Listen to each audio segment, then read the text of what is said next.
Hey, what's up? Once again, I'd like to thank the Father. He has been so merciful and so helpful in these past two flights.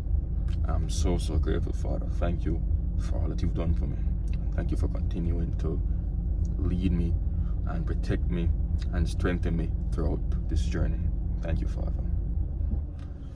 Today is Wednesday. Today is Wednesday, the 10th of July. I just got home after completing my progress check, and I passed. Feels good to say that. Although the progress check isn't really a pass or fail situation, I did well. I did the same as yesterday, if not even better. So I'm just over the moon right now.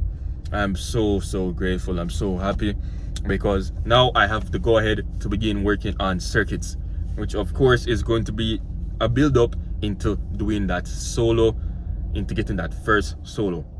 I'm very excited, and the journey is just getting started. There's going to be so much first throughout this, but getting to do that first circuit after practicing so much on the simulator, it's gonna be so worth it. It's gonna be so worth it. Again, going into today's flight, there's a lot of dread once more, but I knew that it wasn't going to be anything scary. I wasn't going to be flying with my regular instructor, but I knew that the chief instructor wasn't anybody to fear. If anything, he wants to help me just as much as he wants to help any other student. So that wasn't any worry for me. I just had to get over the mental hurdle, take deep breaths, and of course pray. Each second I had leading up to the flight, I was just praying for strength, for confidence and competence, that I may be able to recreate what I did yesterday. And thank the Lord, I was able to do just that, if not even better.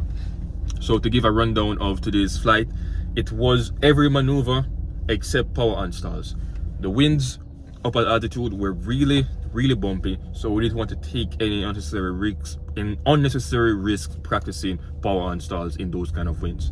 And even then, the chief instructor said that I was performing so well that even if we had done power on stall, he is confident that I would have performed it to the same standard as I did with every other maneuver. So started off with startup and all the ground operations. That went smoothly. Got to the run-up area, did a run-up, taxied back out, whole through to the runway, went out to the runway, took off. Takeoff was better today.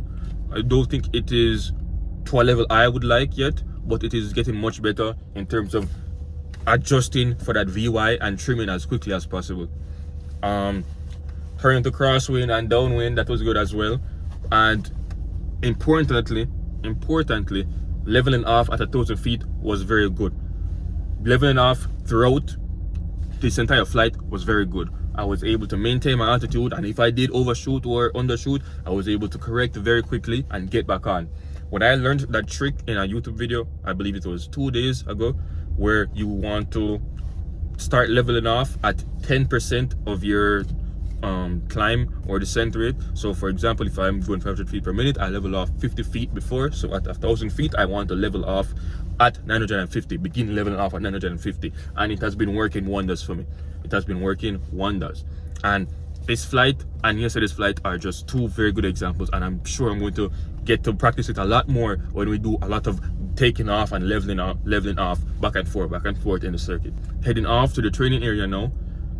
Again, I was able to perform well. It's a little hazy today. I'm not sure why, but we're still able to. It was still clear skies where we needed it to be clear skies. And starting off with the slow flight. Slow flight went well. Anticipated forward and back as necessary. And I transitioned right into a power off stall. The power off stall went well, probably one of my smoothest power off stalls ever. No, it was barely any drop. I put in the nose level attitude, put it back full power, and we're on our way. Now steep turns today was so good. I took my instructor's advice yesterday about making sure I do everything in quick succession to prevent any chance of one control surface becoming out of date than before it needs to be out of date. and it worked well. I was able to maintain that 45 degrees as much as possible. I was within 100 feet above and below of the target altitude, and I was within rolling out on my desired heading. If there's one thing that I could take away that the chief instructor recommended, was that since the new propeller is on, since we have this new propeller, I may have to adjust the amount of trims, because what our golden rule used to be 2.5, but with this new propeller I may have to do maybe 3 full rolls. So there's definitely that to experiment with whenever I go back out to doing steep turns. But for now, it's out of the way and I'm so happy. As I mentioned, we did 2 power installs because the wind was very bumpy, but I'm very confident that I would have performed the same way. I would have performed it to standard and got it out of the way as well. So on our way back now, it was very usual. It was just very usual. It was just business as usual coming back. And upon landing now, since I never really had a completely independent landing, my instructor was always shadowing, if not feeding me instructions as we go along. The chief instructor didn't want to take any chances, since at the end of the day, this progress check was about my maneuvers and not my takeoff and landing. So he took over, and it was a very smooth landing, very smooth, probably one of the smoothest landings, definitely smoother than anything I was producing with the assistance of my instructor. And it was actually to the point that when we cleared the runway and talked to Tower, he was asking if it was me who landed. Me and the chief instructor both laughed. I had to tell him, no sir, it was actually the chief who was flying. I said, oh, that's a shame, because I was about to congratulate you. And I told him that don't worry, I'm going to be starting my circuits soon, so you'll soon get that chance.